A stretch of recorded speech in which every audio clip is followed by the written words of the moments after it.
Abana 2 aha Rebita Preparatory School municipality ya Shema biziro mu idara ryo kubanza kandi abandi 10 biziro mu idara rya kabiri.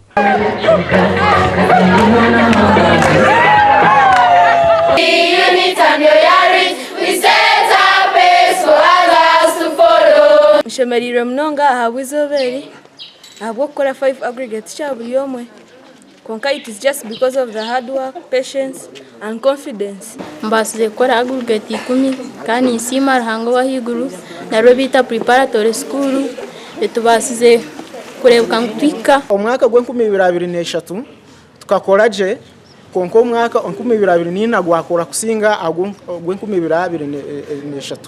So twine okukora kweyonjera 2025 twine kukora namani tukaisa aggregates ina.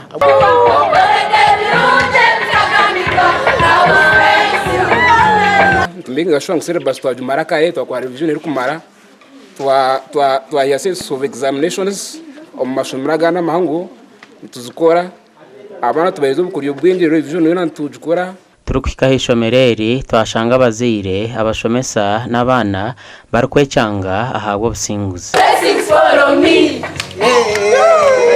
Twenda kusimara hanga bw'ishomereri abo kurya atandikire ati ntureba ndiye ndugumizamo kandi abazire mbere yongera kureta abana ito nsimara hanga kurebuka ya TCR yeki buri mwaka tukora tsima ishomero director abazire abakutihangana bakatuhabeji notubashaba ngo umugumizemo. Umwaka hagundi Rebita Preparatory School nesinge buzo bye cyamushanju gasha kwa Sheikh Abdulatif.